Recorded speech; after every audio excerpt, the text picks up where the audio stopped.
I'm Adeline Rourke, 41 years old, and for 2 decades I served in the Army in a role most of my own family never understood.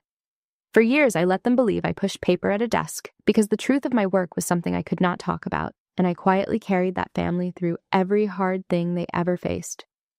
But when my sister introduced her Ranger fiancé and called me a paper pusher in front of his entire regiment, and he saw the pin on my lapel and went pale, I made a choice that changed everything.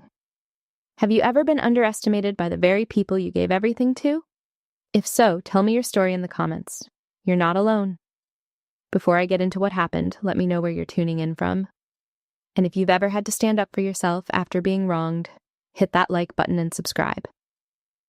The first time I learned that doing the hard, quiet work earns you nothing at home, I was 12 years old, standing in the kitchen with my baby sister balanced on my hip, while our mother took a phone call she did not want, interrupted. Bryn was fussing. I bounced her, the way I had taught myself to bounce her, and I warmed a bottle with one hand, because I had learned how to do that too, and my mother turned her back so she could hear her friend better. That was the shape of our house. I filled the gaps. Nobody thanked me for it, and after a while I stopped expecting them to. My father was the exception. He was a quiet man, a Vietnam-era veteran who did not talk about the war and did not talk much about anything. But he watched. He saw which child cleaned up after dinner without being asked, and which child charmed her way out of the chore. He never said it out loud in a way that would start a fight, but he found small ways to let me know he noticed. He would leave the porch light on for me. He would save me the last of the coffee. Once, when I was 14, he spread a paper map across the kitchen table and taught me how to read it, how to find myself on it, how to plan a route and a backup route. He told me that anybody could talk loud, that the world was full of people who talked loud, and that the trick was to find the people who did the quiet work and keep them close. I did not understand then that he was describing himself. I understand it now. My mother, Lorraine, measured the world by who was easy to look at and easy to like. Bryn was both. She was bright and social and quick to laugh, and our mother loved her in the uncomplicated way you love a child who makes you look good. I was the serious one. That was the word my mother used at school events, at church, at the grocery store, when a neighbor asked after her girls. Bryn is my social butterfly, she would say, beaming. And Adeline is my serious one. She said it the way you might describe a piece of furniture that was useful, but not lovely. I learned to hear the whole sentence inside the half she said out loud. I did not resent Bryn for it. That is the part people never believe. I half-raised that girl. I taught her to ride a bike in the church parking lot on a Sunday afternoon while our parents were inside. I helped her with her homework and covered for her when she missed curfew and gave her my own lunch money more times than I could count. I loved her the way you love something you have carried. The fact that she grew up to look down on me did not happen all at once. It happened the way erosion happens, one easy assumption at a time, until the shape of the land has changed and nobody remembers it was ever different. When I was 18, I told the family I was joining the Army through the officer program at my state university. I will never forget the 2 reactions. My father went very still, and then he went upstairs without a word, and I thought I had disappointed him until he came back down with the compass he had carried overseas, an old brass thing with a worn hinge, and he pressed it into my hand and closed my fingers around it. So you always know which way is home, he said. That was all. My mother from the couch did not look up from her magazine. She'll get it out of her system, she told the room, to nobody, about me. A year or 2 and she'll come home and do something normal. Bryn was 11 that year. She thought I was a hero. She told her friends her big sister was going to be a soldier, and she made me promise to send her a photograph in uniform, and she cried a little at the bus station when I left. A loud, theatrical, generous 11-year-old's cry that I have held on to for more than 20 years, because it was the last time she said out loud that she was proud of me. I did not know that at the time. You never know which moment is the last one of its kind. You only find out later, looking back, when you count. I got on the bus with my father's compass in my pocket, and my mother already turned back toward the house, and I went to become the thing I am, which is not, and has never been, a person who pushes paper. I have thought a great deal in the years since about how a child learns her place in a family. It is not taught in a single lesson. It is taught in 1,000 small moments, the way water teaches a stone its shape. The dinner where your accomplishment is met with a change of subject. The school play where your sister's small part gets the camera and your good grades get a nod. The way praise flows so easily in one direction and arrives in yours only when you have made yourself useful. By the time I was 16, I had a clear and quiet understanding of the arrangement. Bryn was the one you celebrated. I was the one you relied on. And the two roles in our house were never allowed to be the same person. What saved me was that my father had given me a different measure entirely. He did not care who got the camera. He cared who did the work, who kept their word, who stayed calm when things went wrong. He was a man who had clearly seen things he would not describe, and the only wisdom he ever handed me directly was the wisdom of the quiet professional, the person who does the difficult thing without needing an audience for it. I did not know, at 18, that I was about to spend my entire adult life in a world built for exactly that kind of person.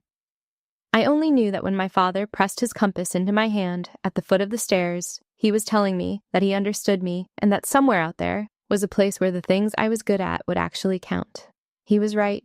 It just was not going to be the kitchen I grew up in. For the first few years, the distance between what I did and what my family believed I did was small enough to ignore. I was a young officer. I went to schools. I went to field exercises. I deployed. I came home. When I came home, I could not explain very much, because the work had already begun to narrow into the kind of work you do not explain, but I could at least say I had been overseas, and they could at least picture something. The trouble was that nobody in my family wanted the real picture. They wanted the easy one. When I made captain at 26 and came home between rotations, a great aunt asked what exactly I did over there, and before I could answer, my mother answered for me. "She's in the army, some office thing," Lorraine said, waving a hand, and the great aunt nodded, satisfied, and the subject moved on to Bryn's new boyfriend. I let it stand. I had learned by then that correcting my mother in front of an audience cost more than it bought, and besides, there were parts of the answer I was not allowed to give. So I said nothing. I have thought about that silence a great deal in the years since. I told myself it was discipline. Some of it was. But some of it was just tiredness, the specific tiredness of a person who has stopped believing the people across the table will ever lean in. My father died when I was 28. It was sudden, a heart that simply stopped on an ordinary Tuesday. And I flew home in uniform, and I planned the funeral because that is what I do. I fill the gaps. I chose the readings and arranged the flowers and stood at the door and shook 200 hands and made sure my mother ate something. Bryn was 16, and she fell apart, the way you are allowed to fall apart at 16, and she leaned on me through the whole long day, and I held her up because that was my job. At the reception, I overheard my mother tell a cousin that I wasn't really the emotional type. She meant it as an observation. She had spent her whole life mistaking my composure for coldness. She did not know, because she never asked, that I had cried in the parking lot for 10 minutes before I walked in, and that I had folded it up and put it away so that I could be useful, because somebody in that family had to be, and it was always going to be me. After my father was gone, there was no one left who knew the truth of me. He had been the only one, and now the record had no keeper. A few years later, I was selected and assessed into a joint special operations task force, after a long stretch of being attached forward to direct action units. And from that point on, my real role went dark. I could not tell my family I'd been chosen for something almost nobody is chosen for. I could only tell them something that would explain why they would not see me deploy in the visible way anymore. So I told them I had taken a desk job at a headquarters. I built the lie myself, brick by brick, because it was the safest thing to hand them, and my mother received it with something close to relief. "Good," she said. "Something safe and normal. Maybe now you'll meet someone." The paper pusher was born in that conversation, and I am the one who gave birth to her. By the time Bryn was in her 20s, the story had hardened into family fact. She called me one evening to ask for help with a deposit, and in the same breath, without any cruelty she was aware of, she referred to my little admin job. I transferred the money. I said nothing. I sat afterward in the quiet of my quarters and looked at my father's compass on the desk, the one object in the room that knew which way was home, and I thought about how the sister I had carried on my hip now spoke to me as though I were the one who needed carrying. There were warning signs I could have named at the time, if I had let myself. The way Bryn's requests had slowly lost their gratitude, becoming expectations, becoming entitlements, the deposit assumed before it was asked for. The way my mother referred to my career in the past tense, even though it was the most present thing in my life. The way family gatherings had a script, and my line in the script was always the same, the practical sister, the one who could be counted on to drive, to organize, to pay, to never need anything herself. I told myself this was fine. I told myself I did not need their understanding to do my work, which was true. And I let that truth excuse a slower, sadder truth, which was that I had stopped even trying to be understood. There is a specific loneliness in being good at something you cannot describe to the people who are supposed to love you. I would come home from places I could not name, having done things I could not discuss, carrying a version of myself that was steady and respected and trusted with enormous responsibility. And I would sit at my mother's table and become, within an hour, the family's also ran again. The two versions of me did not touch. I kept them in separate rooms, and the longer I kept them separate, the more the family version calcified, until the woman they thought I was had a whole biography of her own, a small, dull life with a small, dull desk, and the woman I actually was lived entirely outside their knowledge, in the dark, where the real work happens. I told myself I was protecting them from worry. Maybe I was, but I was also, without meaning to, agreeing with them. Every time I let the small story stand, I signed my name to it. The Fort Benning Officers Club has a particular kind of light in the evening, warm and low, brass fittings and old wood, and the regimental colors standing in their corner like quiet witnesses. I arrived in my Army service uniform, the dark blue coat and trousers, my rank on the shoulder boards, deliberately understated. I had not wanted to come. Bryn had called me 3 weeks earlier, breathless, to announce her engagement to a ranger captain named Cole Hargrove, and to invite me, almost as an afterthought, to a regimental dinner where the family would meet him properly. I had planned to be polite, to eat, to offer a toast if one was wanted, and to leave early. They had seated me at the family's table, which sat near a cluster of Cole's fellow officers, young men with hard handshakes who all knew each other and filled the air with the easy noise of people who belong somewhere. I took my chair. I kept to myself. I had spent my whole life being the quietest, competent person in rooms full of louder ones, and I had no plans to change that tonight. Bryn was glowing. She has a real gift for joy, my sister. And when she is happy, she lights a room, and I will always love that about her, even when it is aimed away from me. She stood to make her introductions, her hand on Cole's arm, and she went around the table, naming relatives, and then she came to me, and something in her face shifted into the old, easy script. "And this," she said, "is my sister Adeline." She smiled. "Cole, this is the one I told you about, a real ranger, and not a paper pusher like her." The table laughed. It was a warm laugh, not a cruel one, which somehow made it worse. My mother laughed along and added her own piece, the line she had been polishing for 15 years. "We finally got her out of the office for the evening," Lorraine said, and the laugh came again. And I kept my face even, because keeping my face even is one of the few genuine talents I have.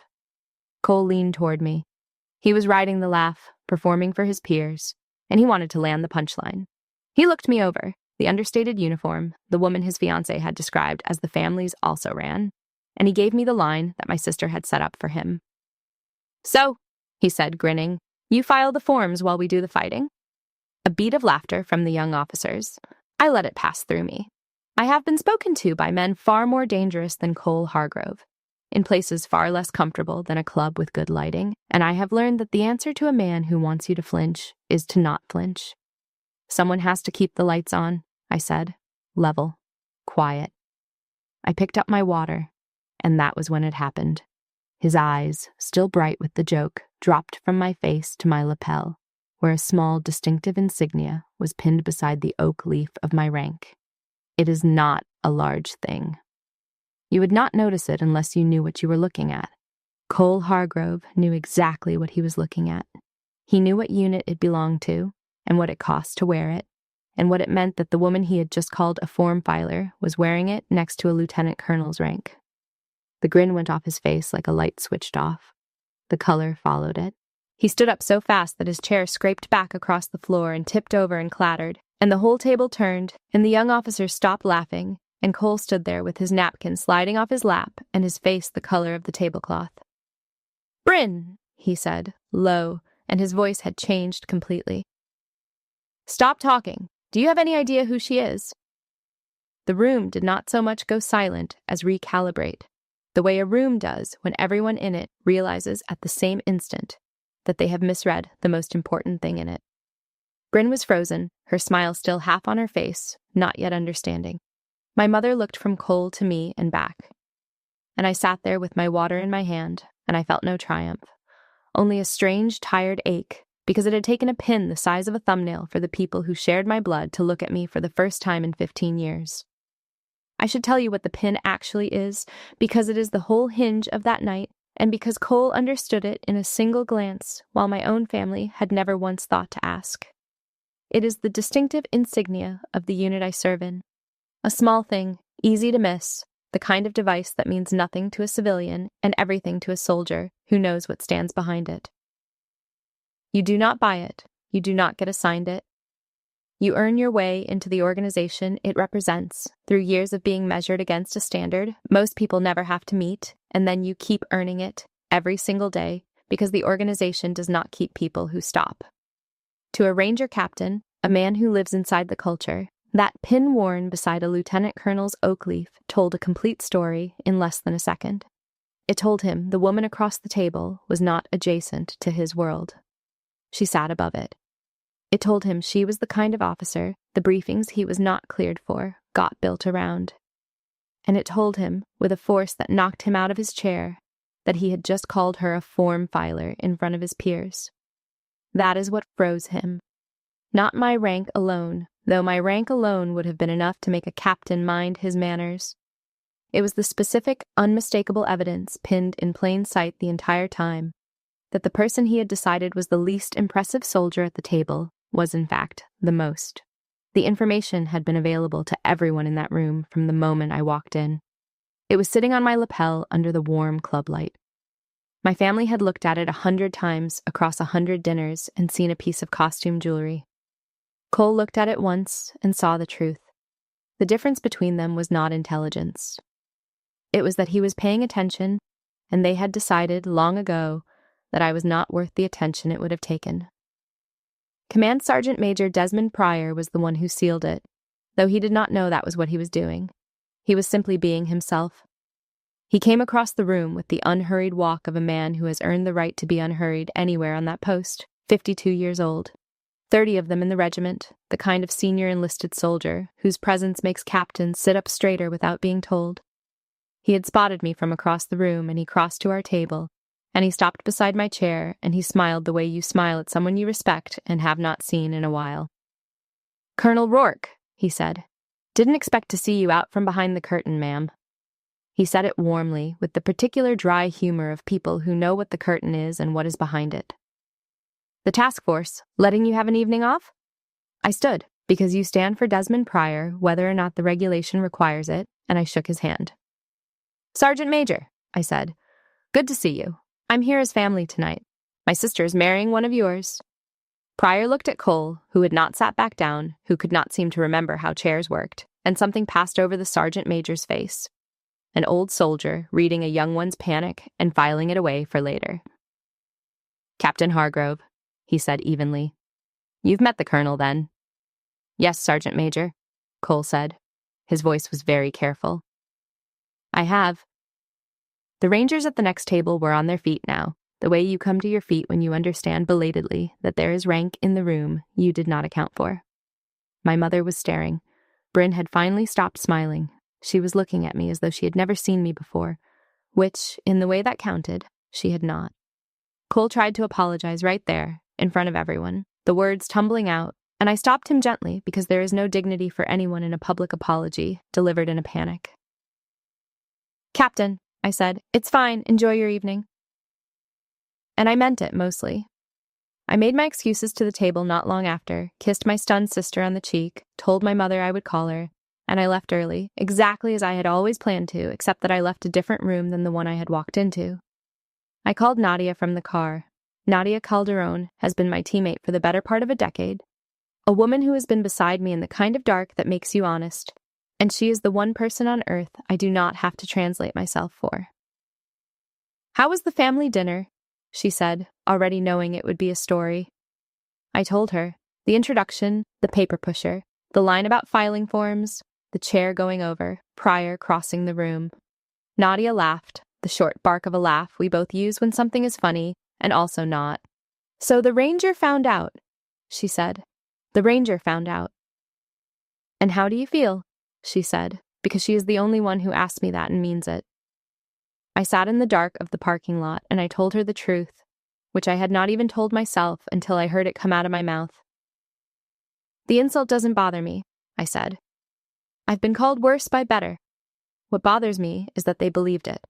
For 15 years, they built a whole little person out of the least I could possibly be, and they were comfortable with her, and not one of them ever once asked me a real question." Nadia was quiet for a moment. Then she said the thing I needed and did not want. "They didn't get it wrong because you hid it, Adeline," she said. "Plenty of us hide it. They got it wrong because they wanted the easy answer. That's not your failure to fix." I drove home with that sitting in my chest. When I got in, I took my father's compass off the desk and held it, the worn brass warm in my hand.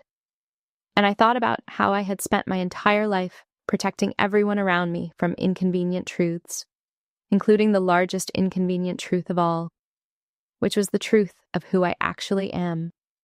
I set the compass on the windowsill where the morning light would find it, and I decided finally that I was done shrinking myself to fit the story my family preferred. I lay awake a long time that night, not upset exactly, but turning something over, the way you turn over a stone to see what is underneath. What was underneath was a question I'd been avoiding for 15 years. Why had I let it go on? It would have been so easy at any point to correct the record in the ways I was allowed to. I could have told them I was an officer of significant rank. I could have let them see the respect I was given everywhere except at their table. I had told myself it was about operational discretion, and some of it was, but lying in the dark, I admitted the rest. I had let the small story stand because somewhere, underneath the discipline and the medals and the clearances, I was still the 12-year-old in the kitchen who had learned that being good at hard things earns you nothing here, and who had concluded that the only safe thing to do with her real self was to keep it where it could not be diminished. If they never knew the size of me, they could never make it small.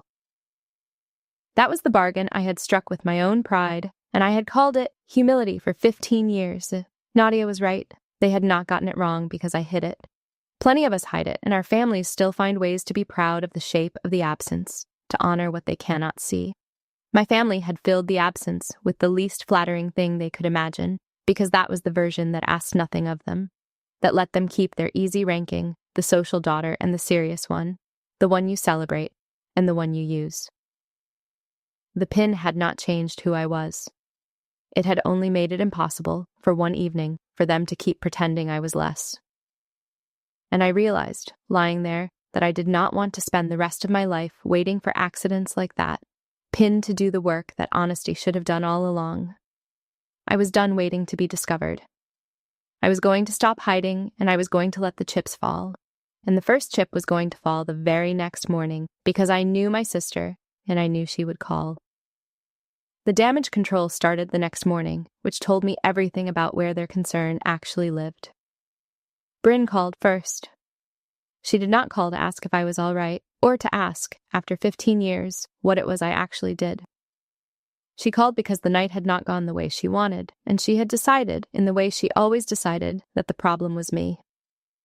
"You really couldn't have just let it go," she said, her voice tight. "You embarrassed Cole in front of his entire regiment." I was making coffee. I let the silence sit for a second before I answered, the way my father taught me, so the next thing I said would be the true thing and not the reflexive one. "He didn't get embarrassed, Bryn," I said. "He got educated. There's a difference." "You always do this," she said. "You always have to be better than everyone." "I didn't say a word about myself last night," I said. "Cole worked it out on his own, from a pin. You're upset that I'm not what you told him I was. I understand that. But I'm not going to apologize for being more than the version of me you find convenient." She hung up on me. I drank my coffee. My mother came in person, which she does only when she wants something she cannot get over the phone. She sat at my kitchen table, the same table in spirit, where my father had once spread a map and taught me how to find myself. and she told me that the Hargrove family was lovely and well-connected, and that I had made things awkward. And she asked me, in the tone she has used my whole life, the tone that assumes I exist to smooth things over, if I would please reach out to Cole's parents and smooth it over. No, I said, kindly, but no. She blinked. I do not think anyone in our family had ever heard me say that single word to her without a sentence of apology wrapped around it. Adeline, she started. Mom, I said. I've spent my whole life smoothing things over for this family. I planned Dad's funeral. I held Bryn up at it. I have quietly paid for things none of you know I paid for. I did all of it while being called the one who pushes paper, and I never asked for a thing back. I'm not angry about it, but I'm finished doing it. If you want things smoothed, you can smooth them. I'm out of the smoothing business. And then I told her the part I had never told any of them. Not to wound her, but to close the account. I told her that for years I had been the one funding pieces of Bryn's life, the deposit, the car repair, the loan 2 summers ago that had never come back. All of it sent quietly from the paper pusher's salary while the family laughed at the paper pusher. I did not say it cruelly. I said it the way you read out a final balance before you close a ledger. And then I told her that the account was closed. Not out of revenge, out of self-respect, which I had finally located, at 41, on a windowsill next to a brass compass. My mother's face moved through several things. The last of them was anger, which is always easier for her than the others. She told me I thought I was better than the family. She told me success had changed me. She said the things people say when a person they have always been able to move refuses, finally, to be moved. I let her say all of it. I did not raise my voice. I did not back down. When she ran out of words, she gathered her purse and left, and I closed the door behind her gently, and it was the loudest quiet I have ever made. I want to be careful here because it would be easy to make this sound like a triumph, and it was not a triumph. It was a loss, of a kind, even as it was a freeing. When you set a boundary with people who have never had one with you, you are not winning a fight. You are accepting that the relationship you thought you had was partly built on your willingness to disappear, and that the version of it that survives, if any version survives, will be smaller and more honest and harder to sit in than the comfortable fiction you are giving up. I loved my mother. That is the part that made it hard. I was not closing the door on a villain. I was closing the door on a woman who had genuinely never learned to see me, who had built her sense of her own daughters on a foundation laid so long ago she no longer knew it was a choice. Saying no to her was not satisfying.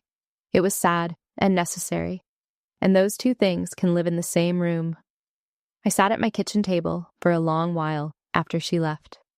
I thought about my father, who had sat at a table like this one and taught me to read a map, and I wondered what he would have made of the woman I had become, both the real one and the disguise. I think he would have been proud of the real one and quietly heartbroken about the disguise. I think he would have told me, in his few words, that hiding your light to keep the peace is not the same as humility, that it is a kind of lie, and that the people who love you are owed the truth of you even when the truth is inconvenient. I had spent 15 years confusing self-erasure with grace. He would have seen it in a minute.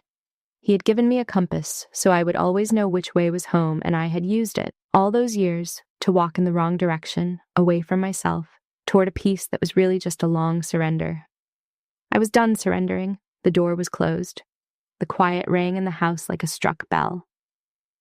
Here's the strange thing about being the person who absorbs every shock for a family. As long as you keep doing it, nobody can see how much shock there is. The moment you stop, the whole structure shows its cracks, and everyone is amazed as though the cracks are new, as though you made them by stepping back instead of merely revealing them by stepping back. Cole was the one who changed first, and I did not expect it to be him. In the days after the dinner, he did the thing that decent people do, and cowards do not, which is the homework. He went to the men in his regiment, the ones who had been on their feet by the end of that evening, and he asked them, quietly, what my pin meant and what my billet meant, and they told him. And I am told he went very quiet for a long time afterward. He did not come to me with excuses. He sat with it. A man who can sit with the truth of his own bad behavior without immediately reaching for a way to feel better about it is a man who can actually change. And Cole, to his credit, turned out to be one. Bryn struggled more because Bryn had built more of her life on the old story. She had always had a sister who fixed things. The deposit that materialized, the repair that got handled, the logistics that somehow resolved themselves. She had never once had to wonder where the safety net came from, because the safety net never announced itself. Now the net was gone, and real consequences arrived. Financial ones and social ones. The ordinary weather of adult life that she had been sheltered from for years without knowing she was sheltered. She was angry at me for a while, the way you are angry at the person who stops carrying you before it occurs to you that you were being carried. My mother doubled down at first, the way she does. But I started to hear, through the family grapevine, that she had begun to feel the absence of the daughter who used to handle every problem without thanks. Small things were not getting done. The invisible labor I had performed for decades turned out to be visible after all, in its absence, the way you only notice a sound once it stops. And I, for the first time in longer than I could remember, leaned all the way into my actual life. I went to work among people who knew exactly who I was, who had no illusions about me to maintain, who had seen me at my best and my worst and respected both. I spent time with Nadia. I slept better. I stopped carrying a weight I had carried so long I had mistaken it for my own body. There is a particular lightness that comes when you put down a thing you were never thanked for carrying, and I felt it in my shoulders and my chest and the back of my neck, and I thought, this is what my father meant. The quiet work is real work, but you are allowed to be seen doing it. You are allowed to be known. The change in Cole taught me something I had not expected to learn from the man who knocked his chair over insulting me. It taught me the difference between shame and remorse, which are not the same thing, though people use the words as though they are. Shame is about how you look. Remorse is about what you did. A man drowning in shame would have come to me fast, full of apology, desperate to feel forgiven so the bad feeling would stop, and he would have made the whole thing about his own discomfort. Cole did not do that. He went quiet. He did the homework first. He sat in the discomfort instead of rushing to escape it. And he did not contact me until he had actually understood the size of what he had done and was ready to own it without asking me to make him feel better. That is remorse. That is the behavior of someone who can actually change. And watching it happen, even from a distance, softened something in me that I had not planned to soften. Bryn's struggle was harder to watch because Bryn was family, and because her difficulty was not really about the dinner at all. It was about a lifetime of being carried by a sister she had been taught to look down on. And the vertigo that comes when the floor you did not know was there gets removed. She had to learn, at 29, things she should have learned at 22, the ordinary competencies of an adult who does not have a secret safety net. It was not cruelty on my part. I did not enjoy it. But I had finally understood that by absorbing every consequence for her, I had not been helping her. I had been keeping her a child and calling it love. The kindest thing I could do for my sister, it turned out, was to let her feel the weather. And the strangest gift of stepping back was that, for the first time, I got to find out whether the people in my life wanted me or only wanted what I did for them. That is a frightening thing to find out. It is also the only way you ever really know. Cole reached out about 3 weeks after the dinner. He did not text my sister and ask her to broker it. He contacted me directly and asked if I would be willing to meet, alone, no family audience, no performance. I respected that, and I said yes. We met at a coffee place off-post, away from anyone who knew either of us. He was in civilian clothes and he looked younger than he had at the club, the way people do when the armor is off. He did not make me wait for it. He sat down and he looked me in the eye and he said the thing he had come to say. I called you a paper pusher because it was easy and I wanted the table to laugh. He said, that's the whole reason. There's no better version of it. I didn't know who you were, and I should have treated you with respect anyway, before I knew, and I didn't. I'm sorry. I have heard a great many apologies in my life. Most of them designed to make the apologizer feel better. This was not one of those. This was a man naming exactly what he had done, claiming the whole of it, and asking for nothing in return. I told him I accepted it. And then I told him the terms, because terms matter, and I am done pretending they do not. You're going to marry my sister, I said, which means you and I are going to know each other for a long time. So here is how it works. Respect is the price of entry. Not because of my rank and not because of the pin. Because I'm a person, and so are you, and that's the baseline for everyone at the table, the loud ones and the quiet ones. And if you marry Bryn, you should know that I love her. And I will always love her. But I am not the family's invisible safety net anymore. I'm her sister. That's the whole job from now on. Cole nodded slowly. Understood, Colonel, he said, and then he caught himself and almost smiled. Adeline. Through Cole, a narrow door opened for Bryn. He went home, and he told her, I think, some version of what he had understood. And a few days later, my sister called me, and for the first time in 15 years, it was not to ask for anything. It was awkward. We were both bad at it. We had spent so long in our roles that we had forgotten how to talk as two adults who happened to share a childhood. But she asked me haltingly what I actually did. Not the classified parts, just the shape of it, the truth of the size of my life. And I told her what I could, and she was quiet for a long time, and then she said, I didn't know. I never asked. And I said, No, you didn't. And we let that true thing sit between us, neither of us rushing to cover it up, which was, for the two of us, a kind of miracle. My mother was not ready, and I made my peace with that. Some bridges get rebuilt slowly, some never get rebuilt at all, and a person is allowed to accept that, without bitterness and without forcing it. I did not need my mother to become someone she was not. I only needed to stop pretending to be someone I was not in order to keep her comfortable. Those are different projects, and only one of them was ever mine to complete. The conversation with Bryn, the first honest one in 15 years, stayed with me for days afterward. It had been clumsy. We had both reached for old reflexes and then caught ourselves. At one point, she had started to make a joke at her own expense, the kind of deflection our family uses to avoid feeling anything real, and I had said gently, You don't have to do that. You can just say the true thing. And she had looked at me, startled, and then she had said the true thing, which was that she had spent her whole life being told she was the special one, and had never once stopped to wonder what that story cost the sister standing next to her.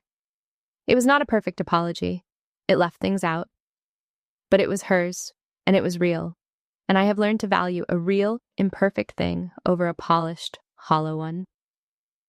I told her that day, a little about the work, not the parts I am sworn to keep, but the shape of it, the weight of it, the number of people whose safety has at some point depended on decisions I helped make. I watched her try to fit this new, enormous information into the small frame she had carried of me for so long, and I watched the frame break, and I watched her let it break, which took a kind of courage I had not known my sister had. I used to think you had a boring life, she said quietly. I told people that. I told Cole that. She looked at her hands. I was describing the most interesting person I know and calling her boring. I did not rescue her from the discomfort of that sentence. I let her sit in it because she had earned the right to feel it, and because some truths a person has to hold by themselves before they can put them down. Time passed, the way it does, without resolving things into neat shapes. A few weeks turned into a couple of months. The wedding question moved from theoretical to actual, dates and venues, and the ordinary machinery of two people deciding to build a life. The family rearranged itself, slowly, around a truer understanding of me, the way a room rearranges itself around a piece of furniture that turns out to be load-bearing after all. There was a regimental function, that autumn, a change of command ceremony, and I was there in an official capacity for once, present as exactly who I am. No disguise, no shrinking. Desmond Pryor found me afterward, and we talked shop for a while. Two professionals who respect each other, and Cole was there in his dress uniform, and he greeted me correctly and warmly. And the thing I noticed most was that it was not the soldiers who had to adjust to me. It was my family. The soldiers had always known. It was the people who shared my name who were learning, late, to see me. Bryn came to that ceremony. I think Cole arranged it, gently.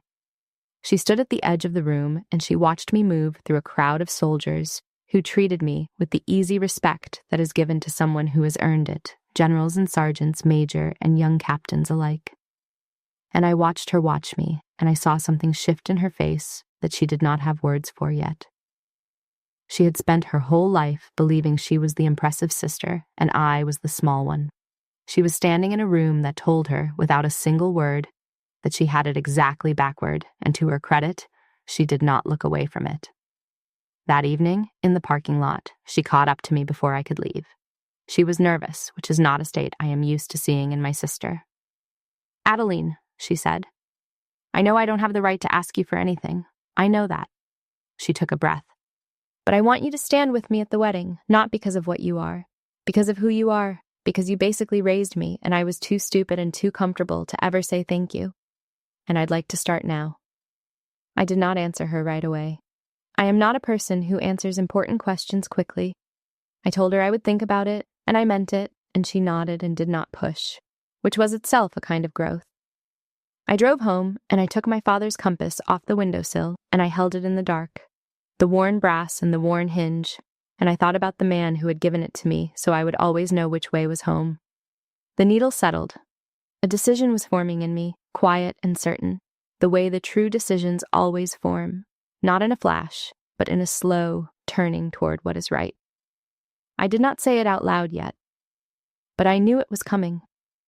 I thought, that night, about all the versions of this story that do not end the way mine was ending. I thought about every person who has worn a pin nobody bothered to look at.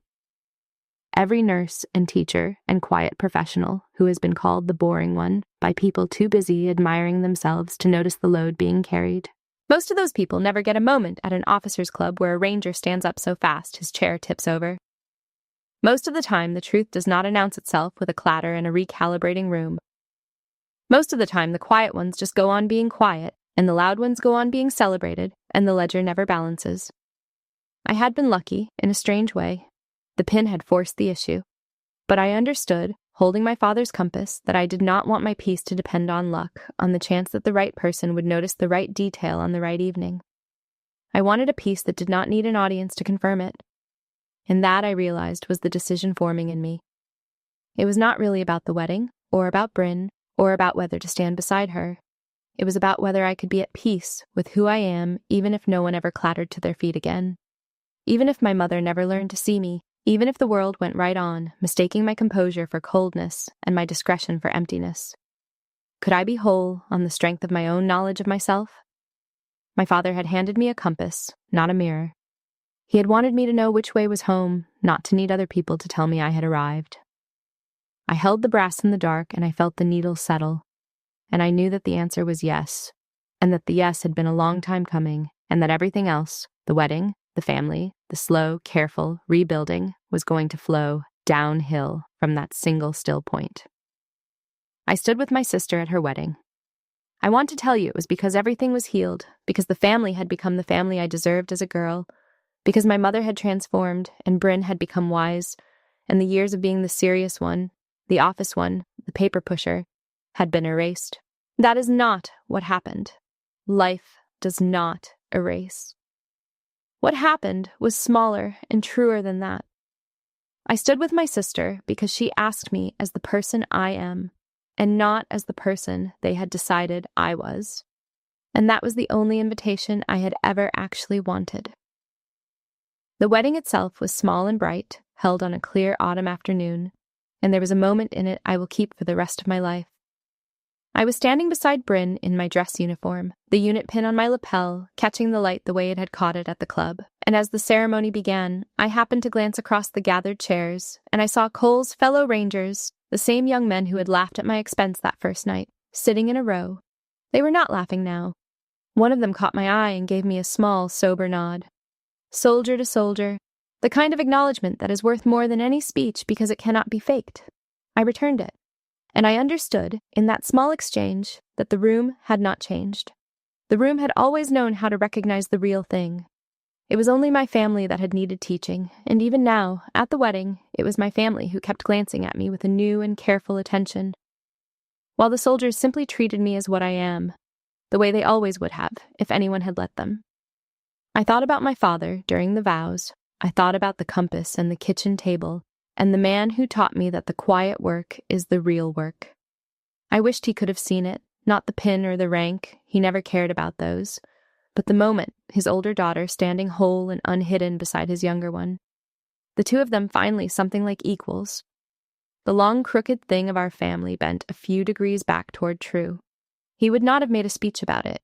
He would have caught my eye across the chairs and given me a small, sober nod, exactly like the young ranger did, and it would have said everything. I felt him there anyway. I have stopped believing you have to be in a room to be in it. The night before the wedding, I had dinner with Nadia, the two of us, the way we have eaten 100 meals in 100 worse places, and she raised her glass and said, "To the paper pusher," and I laughed, the real laugh, the one I save for the people who know me, and I felt the lightness in my shoulders that has not left since the night I put the weight down. That is the thing nobody tells you about boundaries. You expect them to feel like a wall. They feel like a window opening. For years I had believed that if I ever stopped holding the family together, I would lose them, and so I had held on with everything I had and called the holding love. What I had not understood was that you cannot lose the people who only wanted your labor because you never had them to begin with. You can only stop paying them, and the people who remain after you stop, the Nadias and the changed Coles and the slowly waking Bryns, those are the ones who were always actually yours. Bryn and I are not what we were as children, and we are not what we became as the carried and the carrier. We are something newer and more honest, two grown women learning, late, how to be sisters as equals. She asks me real questions now. I give her real answers, the ones I am allowed to give. She knows the size of my life, even the parts she cannot see the inside of, and she treats that size with respect. And she says thank you now, out loud, the way she did once at a bus station when she was 11 and did not yet know she would forget how. Cole turned out to be a good man under the easy laugh, which is more than I expected the night his chair went over. He treats me with the respect he should have offered a stranger before he ever knew what my pin meant, which is the only respect that actually counts. The kind you give people because of what they are, not because of what they outrank. We are friends now, in the careful way of people who started badly and chose to start again. My mother and I are still a work in progress, and I have stopped needing that work to be finished on any particular schedule. She came to the wedding. She was civil. Once, across the reception, I caught her watching me in my dress uniform, standing beside her younger daughter, and I could not read her face. And I decided I did not have to. Some people learn to see you, and some people only learn to look. I have made my peace with the difference. I keep my father's compass on the windowsill still, where the morning light finds it. The needle always knows which way is home, and home, it turns out, was never a house or a family or anyone's approval. Home was the simple, unglamorous, hard-won fact of standing fully in the truth of who I am and refusing, finally, to make myself smaller so that other people could feel larger. So let me say this to you, whoever you are, listening to this. If there are people in your life who have decided you are the least version of yourself, who built a small, convenient person out of you and got comfortable with her, you do not owe them that person forever. You are allowed to be the whole of what you are. You do not have to announce it. You do not have to prove it. You only have to stop hiding it to keep other people comfortable. The truth has a way of standing up on its own, the way a ranger stood up so fast his chair went over, the moment someone finally looks at the pin you were wearing in plain sight the entire time. The best answer to being underestimated is not revenge. I never wanted revenge. The best answer is simply to stand fully in the truth of who you are, and to let the people who can see you come close, and to let the rest go gently. That is not loud work. My father told me a long time ago to find the people who do the quiet work and keep them close. It took me 41 years to understand that he was also telling me to be one of them, and to let myself be kept.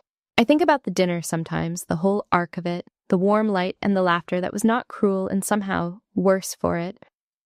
The line about filing the forms, the chair going over. I do not think about it with anger.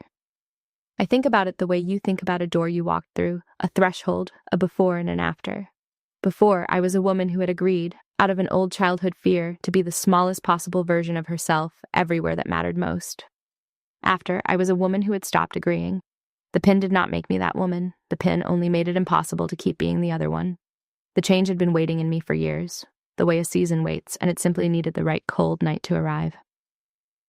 If you are listening to this and you recognize yourself in it, if you are the quiet one, the reliable one, the one whose real size nobody around you has bothered to measure, I want you to hear the part that took me 4 decades to learn. You do not have to earn the right to be seen by becoming indispensable. You do not have to keep proving your worth by carrying people who never thank you. and you do not have to wait for a ranger to knock his chair over, for some accident to force the truth into the open, before you are allowed to stand in it yourself. You can decide today that you are done shrinking. You can put the weight down. You can let the people who can actually see you come close. And you can let the rest go, gently, without bitterness, the way I let my mother go on being a woman who looks but does not see. I am kept now. I am known. I keep my father's compass on the windowsill, and the needle still knows which way is home, and home is no longer a house or a name or anyone's approval. Home is the simple, hard-won fact of standing fully in the truth of who I am. And the lights, you should know, are still on. Someone has to keep them on. It turned out, all along, to be me. If you've ever sat at a table where the people who share your blood decided you were the smallest possible version of yourself, I would love to hear about it in the comments. Did anyone in your family ever underestimate you the way mine did? Have you ever had a moment where the truth about you finally stood up on its own, the way mine did that night at the officers' club? And if you had to choose, would you rather be celebrated or be truly seen? Tell me. I read every comment. If this story meant something to you, hit subscribe and stay a while.